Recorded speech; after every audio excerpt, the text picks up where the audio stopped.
I believe that marriage was defined by God a long time ago. Marriage is almost as old as dirt, and it was defined in the garden between Adam and Eve, one man, one woman, for life, till death do you part. So I would never attempt to try to redefine marriage, and I don't think anyone else should either. So do I support the idea of gay marriage? No, I don't. Do you think homosexuality is a sin? I think that it's unnatural. I think that it's detrimental and ultimately destructive to so many of the foundations of civilization. This hasn't gone away with time. The dude has only gotten progressively more extreme as time goes on. So why is it destructive, Kirk? What's destructive about it? At this point, a lot of Christians tend to take the position that the Bible condemns it, and that's good enough for them. I honestly can't believe he tried to defend his morally horrific argument against it. If you just say, I believe it's wrong, there isn't really anything I can say to argue with you. I'll just understand that you hate people for no good reason and move on with my life. Hello everybody, this is Eric, aka Wolfbitten, and this is another edition of Hot Topics. And today we're doing something a little bit different. I'm going to do an actual reaction video to another reaction video. Now, many of you have seen some of my debates with internet atheists. It's hard to find an internet atheist of any reputation that will debate me because they simply know I have their number and they won't debate me. People like Aaron Ra, Matt Dillahunty, people like this. I've tried to get them to debate me on YouTube for over 8 years and they keep ducking me. They won't debate me on YouTube. Part of the reason for this is they know I have their number. I have debated Aaron Ra in Facebook groups. This happened like 7 or 8 years ago, and ever since then, when he sees me, if we are a member of the same group, he will actually leave that group rather than debate me in front of anybody and try to get me off on his little website to debate him in a corner where nobody will ever see. So it's rare. And I've learned this through lots of practice of debating literally hundreds of internet atheists. It's rare to find one that's going to make any honest concessions. It's rare to find one that's going to honestly represent science. It's rare to find one that's going to honestly represent Christianity in their arguments, or Christians in their arguments. And I ran across this particular video where an internet YouTube atheist by the name of Telltale did his little thing with Kirk Cameron, a reaction video on Kirk Cameron and Ray Comfort. But I've got to tell you, when I first started watching it, right off the bat, I saw him misrepresent science, and I'm going to show you how in a minute. And then I saw him totally misrepresent Kirk Cameron. Now, I'm no Kirk Cameron fanboy. As far as I know, he and I have many theological differences, but I do appreciate the fact that he is a Christian brother. I don't know if he's still a preacher believer. If he is believer in preacher rapture, we have a difference there because I'm not. But that's okay. He's still my Christian brother. And it's because of these things that I'm not just going to stand for Kirk Cameron here. I'm not here to defend Kirk so much as I am to expose the misrepresentations by Telltale, both scientifically and personally, against Kirk Cameron, and rectify this. This is just wrong. So with that being said, thank you for joining me. This is Eric, aka Wolfbitten. Stay tuned for the rest.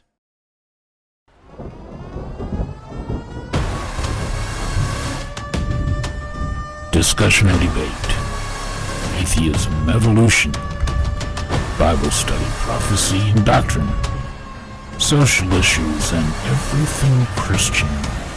These are Hot Topics with your host Eric, aka Wolfbitten. Welcome. You guys remember Kirk Cameron? He's a celebrity who really got his start on the TV show Growing Pains. I didn't actually know him from Growing Pains, though. I've never seen it. I know him because after leaving Growing Pains, he pretty much dove headfirst into right-wing Christian extremism. So, right off the bat, I'm going to have to say, slow your roll here, buddy. Why do you judge him as a right-wing Christian extremist? Now, I myself am a conservative libertarian. I believe in free speech. I am definitely a Christian. I am a constitutionalist since I live in the United States.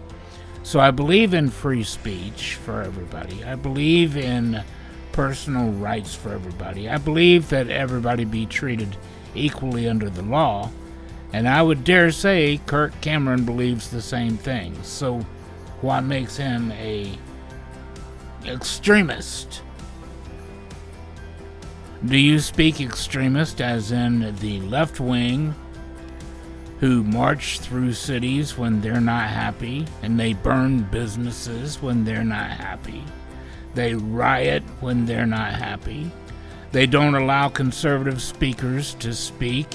For instance, after Donald Trump was elected president, and the left wing was demonstrating at all the colleges in California when a right wing or a conservative was about to speak, and they would not let them speak on college campuses?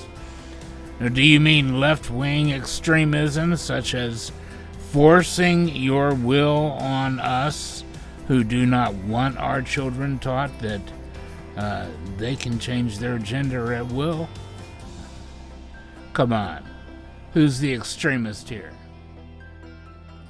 At 17, he took a hard right turn and never looked back. But I want you to keep your eye out for this, because this is what evolutionists have been searching for hundreds of years. All right? And if you find one of these, you could become rich and famous. So here's some transitional forms. This is called the crocodile. Can you see this? God. Anyways, like I said, he dove headfirst into a bizarre world, and it only got weirder from there. He's 51 years old now, and he spent pretty much his entire life, from the age of 17, evangelizing and doing everything he can to mix religion and politics together, which is the exact thing I've been trying to stop this entire time. So I guess you could call him my goofy nemesis. Anyways, let's take a look at some of the stranger things he said. Okay, let's see what Telltale is doing here. First of all, he's taken a page out of every playbook that has ever oppressed mankind, whether it was the Nazis, the communists, or the left. He wants to limit the free speech. Now, you see, I'm a constitutional libertarian. I fought for my country. I stood for the Constitution. I stood for free speech, and I grant Telltale his free speech, even though I don't really care for it. I think he's ridiculous. But how am I battling his free speech? Am I battling his free speech by demanding he not get to exercise it? No, by all means, Telltale, exercise it. But I'm going to exercise mine and point out what you are. You, sir, are an American. You, sir, stand against the things that I fought for and defended. You stand against the Constitution of the United States by implying that we don't have the right to lobby our nation and to try to influence its laws simply because we are religious, because we have a God. Let me tell you something. You have a God, too. You just won't admit to it. If I define my God as a creator, then you define the universe as God, because you claim that it has created everything. The singularity that exploded from nothing created everything that we see. So, yes, you have a God. Maybe your money is your God. Maybe your ego is your God. Maybe your lawn is your God. Maybe your car is your God. Maybe other men are your gods. We don't know, but everybody has a God, son. You need to learn that. And everybody has a right to free speech in this United States of America. Okay, and just because you're not religious doesn't mean you get to shut the religious up. Now, you can speak your will, you can speak your mind, you can say, well, I don't like the fact that the religious people get to speak up too. I think they should be shut up. You're allowed to say that, go right ahead. But you are expressing beliefs that are anti-American. You, sir, are no constitutionalist. You, sir, are no proud American.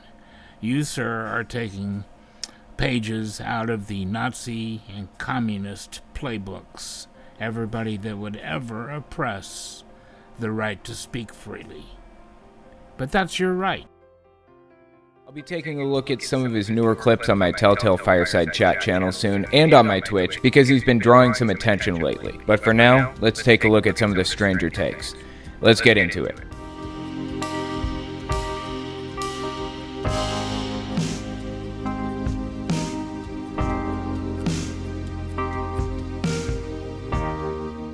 So what's he done that's so bizarre? He's probably most famous for this debate he did with some atheists. He had fellow rabid Christian debater Ray Comfort as his debate partner. I'll let the clips speak for themselves. Check this out, May 5th, 2007. Science has never found a genuine transitional form that is one kind of animal crossing over into another kind, either living or in the fossil record. And there's supposed to be billions of them. Now, what I'm about to show you does not exist. These were actually created by our graphic artists, but I want you to keep your eye out for this, because this is what evolutionists have been searching for hundreds of years. All right, and if you find one of these, you could become rich and famous. So here's some transitional forms. This is called the crocodile. Can you see this? God, I'm not. Crocodile and a duck. All right, let's try another one. This is the bullfrog. Half bull, half frog, or, of course, the sheepdog. That is, of course, a complete misrepresentation of what evolution is and how it works. We would never expect to find something like that. And in fact, if we did find something like that, it would actually disprove evolution. The fact that he said that finding those would prove evolution correct tells me that he has absolutely no idea how evolution works at all. For the record, we found a ton of transitional fossils. Evolution is proven without a shadow of a doubt at this point. I'm atheist, but you can be Christian. Really? Telltale. All you just proved is that not that he doesn't know how evolution works. You don't know how science works. You make the claim that we literally have tons of transitional fossils. Do you know what you're even saying? Do you know how science works? We don't have a single one transitional fossil that is proven to be transitional between any two groups of animals. Let me give you some examples here. It's claimed commonly that the Archaeopteryx is the transitional intermediate between theropod dinosaurs and modern birds. For instance, chickens. But you know what the problem is? You see, that's just a claim. You obviously don't know what a transitional fossil is. You pretend like they test these things, they test these theories to see whether or not they are in fact a transitional, when that's not true at all. They look at the morphology of a so-called transitional fossil. They say, okay, well, this has the this bone right here resembles that of the theropod, and this right here resembles a modern bird. So, voila! Let's just claim it, and it is so. This is a transitional fossil between the theropod dinosaur and the modern bird, the chicken, for instance. They haven't done a single test. My friends, science is not science if it's not falsifiable. That means you have to have the legitimate ability to test your hypothesis in such a way as to prove it false.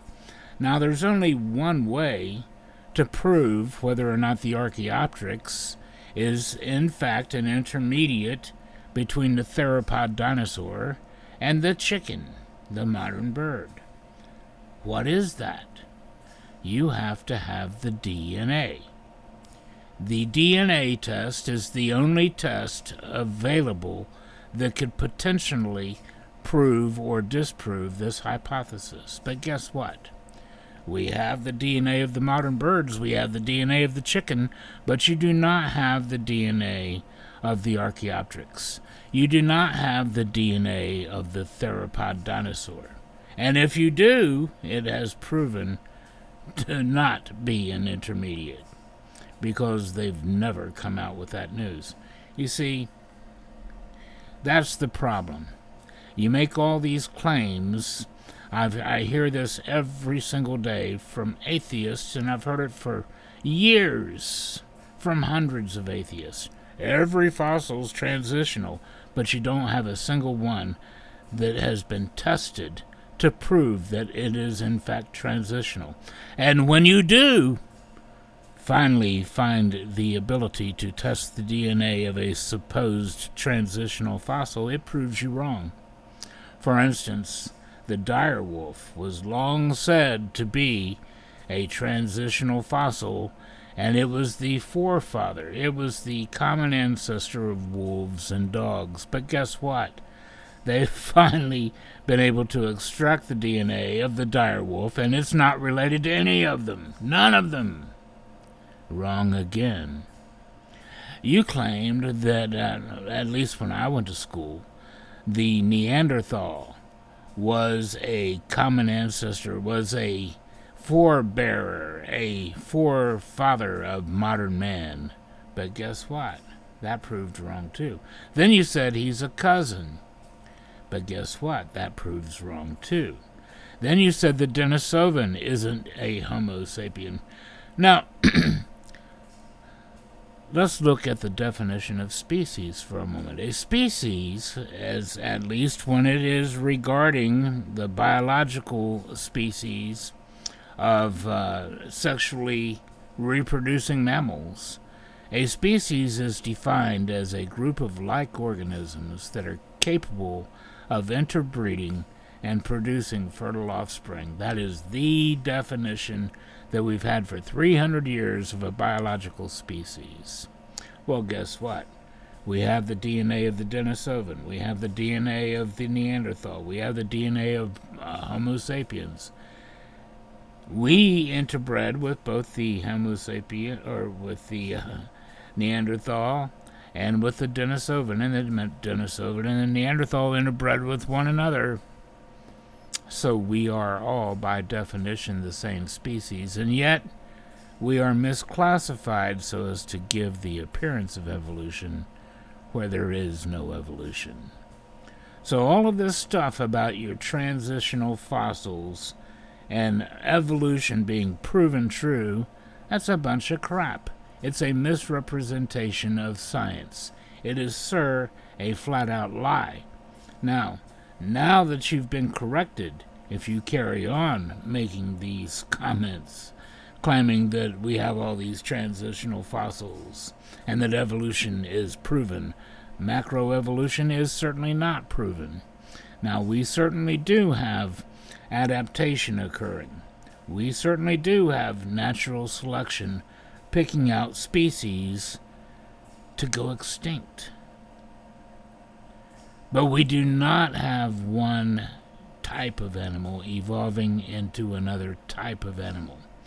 Now, we have a science called, a pseudoscience rather, called abiogenesis that claims life can evolve from non-life, and yet it's never been observed in nature. It's never been recreated in a lab. And yet the atheists hold to this in blind faith, swearing that it must have happened because we have life on Earth, totally ignoring the possibility of creation. Now, that is a pseudoscience. On the other hand, we have a real science called biogenesis, which makes the observations that only life brings forth life, only consciousness and intelligence can bring forth consciousness and intelligence. And they all bring forth after their own type. For instance, bacteria brings forth bacteria. A bird is going to bring forth a bird. A dog is going to bring forth a dog. And that is never going to change. That is the theory of biogenesis, which proves absolutely true every time a cell divides, which is only billions of times probably in a day. Every time an egg hatches, whether it is a spider egg, a roach egg, or a chicken egg, which happens probably millions or possibly billions of times in a day, or every time a live birth occurs, it always brings forth after its own kind, and it takes a living, conscious, intelligent creature to bring forth a living, conscious, intelligent creature. This is what science proves. This is what's proven. Abiogenesis and evolution? No, sir. That is not proven. So, be corrected, Telltale, and stop spreading the crap, the bull crap. It's just wrong. The sad fact is, Telltale, you don't even have one tested and proven transitional fossil. Not one. You drank the Kool-Aid, son. Let me tell you what a real scientist said. And he's not even a creationist. He's an evolutionist. His name was Dr. Colin Patterson. He was the senior paleontologist at the British Museum of Natural History. He was an evolutionist. He wrote books on evolution. He toured giving lectures on evolution. And when asked about transitional fossils and why he didn't have any pictured in his book, he was honest. He said, this is a loose paraphrase, but I'll put up his quote along with this. He said, is the Archaeopteryx a transitional fossil? We don't have any way of knowing.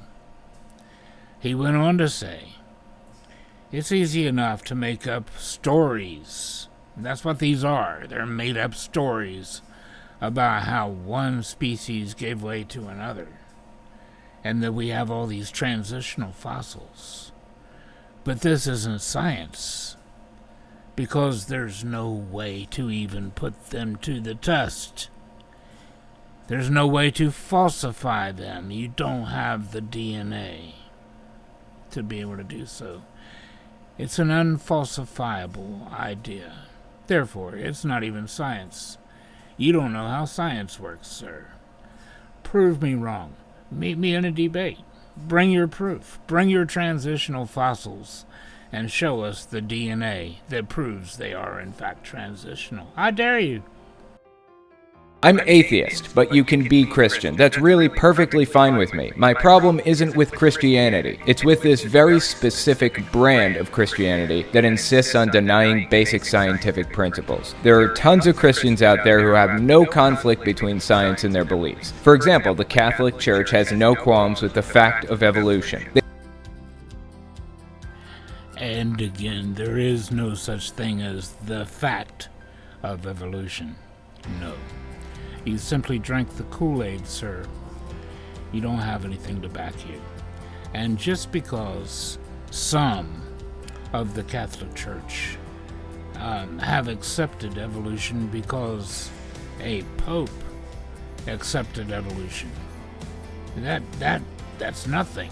What's that mean? That doesn't mean a thing. That means that some of them drank the same Kool-Aid that you're drinking, and they were fooled into believing evolution is a fact, and proven that we have tons of transitional fossils to prove it. You see, that's all that's happened. They've been brainwashed just like you have. But do I expect you to debate me on the subject? No, I don't think you will. Let's see. We've established the dude has some weird ideas, but the weird ideas don't stop at his complete lack of understanding for science. Check this out. He went on Piers Morgan back in March of 2012. I believe that marriage was defined by God a long time ago. Marriage is almost as old as dirt, and it was defined in the garden between Adam and Eve, one man, one woman, for life, till death do you part. So I would never attempt to try to redefine marriage, and I don't think anyone else should either. So do I support the idea of gay marriage? No, I don't. Do you think homosexuality is a sin? I think that it's unnatural. I think that it's detrimental and ultimately destructive to so many of the foundations of civilization. This hasn't gone away with time. The dude has only gotten progressively more extreme as time goes on. So why is it destructive, Kirk? What's destructive about it? At this point, a lot of Christians tend to take the position that the Bible condemns it, and that's good enough for them. I honestly can't believe he tried to defend his morally horrific argument against it. If you just say, I believe it's wrong, there isn't really anything I can say to argue with you. I'll just understand that you hate people for no good reason and move on with my life. But no, he tried to make a moral argument against allowing gay people to be who they are and live their lives just like everybody else. If you're going to make that argument, then you can at least come up with data to show us how it's destructive. Let's continue. So what do you do if one of your 6 kids says, Dad, bad news, I'm gay? I'd sit down and I'd have a heart-to-heart with them, just like you would with your kids. I'd talk to If I them said about... that, if one of my sons said that, I'd say, that's great, son, as long as you're happy. What would you say? Well, I wouldn't say that's great, son, as long as you're happy. I'm going to say, you know, there's all sorts of issues that we need to wrestle through in our life, and just because you feel one way doesn't mean we should act on everything that we feel. What issues? What issues are you talking about? What's so bad about it? I'm not picking up what you're putting down. There's nothing wrong with it. The sooner you admit that to yourself, the sooner our society heals from the train wreck Christianity has been putting us through for centuries, or millennia. Every time we want to move forward as a society, every time we try to progress, there's the church standing in the way. Oh my, Telltale, I'm not even going to finish with your video. But I am going to comment on this.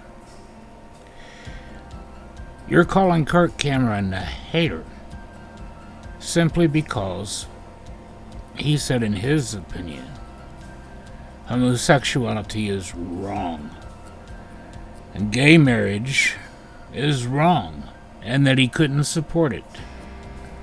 And you call him a hater. Just because a person says something is wrong, it doesn't mean that they hate that person. Thieving is wrong. But we don't hate the thief. Come on. Calling somebody a hater because they have a different moral opinion from you, that is incredibly bigoted. Kirk Cameron is not the one that said you don't have the right to freely speak. Kirk Cameron is not the one that said you don't have the right to lobby Congress. He did not say that you don't have the right to try to affect society. You are the ones that say we don't have that right. You are the hater. You are the oppressor. You are the bigot. You are illiterate in science. Now, I don't think you're going to accept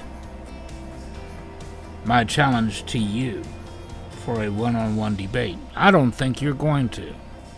Because I think that you know you can't overcome a single thing that I've said. But we'll find out. You are hereby challenged, Telltale. Now, I don't hate you. I'm sure Kirk Cameron doesn't hate you.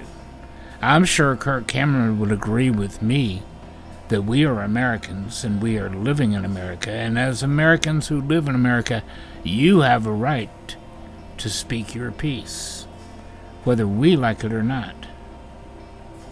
So why are you the hater? Why are you the bigot? Why are you the anti-American that's trying to take away the rights that I personally fought for? But you have a good day. You go along your merry way. You can't prove anything that you've said. And you can't prove anything that I've said to be wrong. God bless you. I hope that God lights your path. I hope that He gives you light and space for repentance and space for a charitable heart to change the error of your ways, the wisdom to see why you need to do so.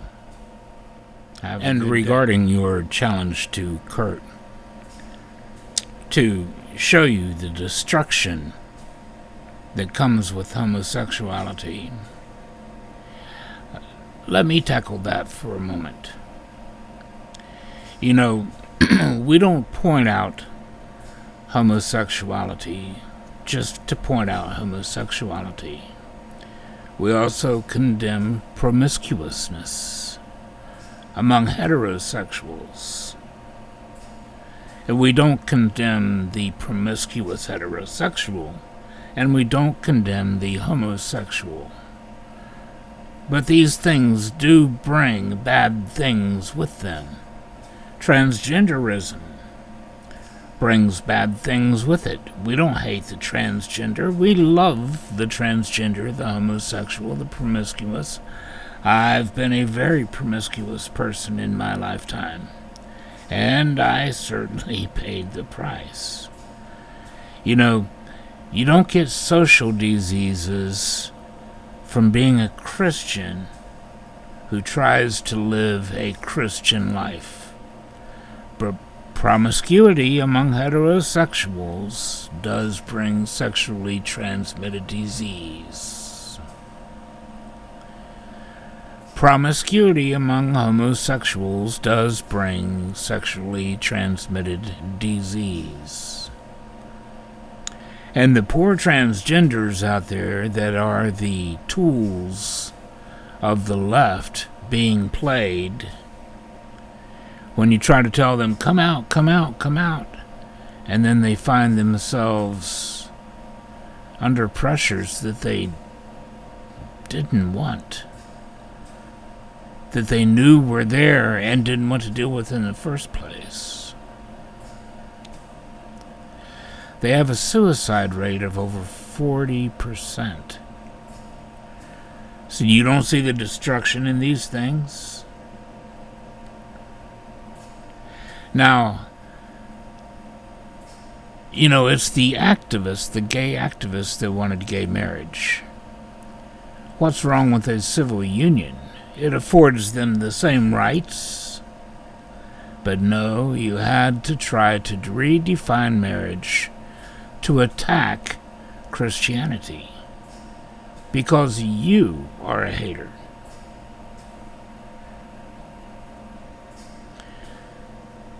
You had the ability to have civil unions. What's wrong with that? If you can be afforded the same rights, and I agree, you should be afforded the same rights. Legally, under the law, you should enjoy the same rights I have. But marriage has always been between husband and wife, traditionally. It's your attack on Christianity that's at fault here. I don't see anybody fighting civil unions. If you want to have a civil union, that's fine. Nobody fights that.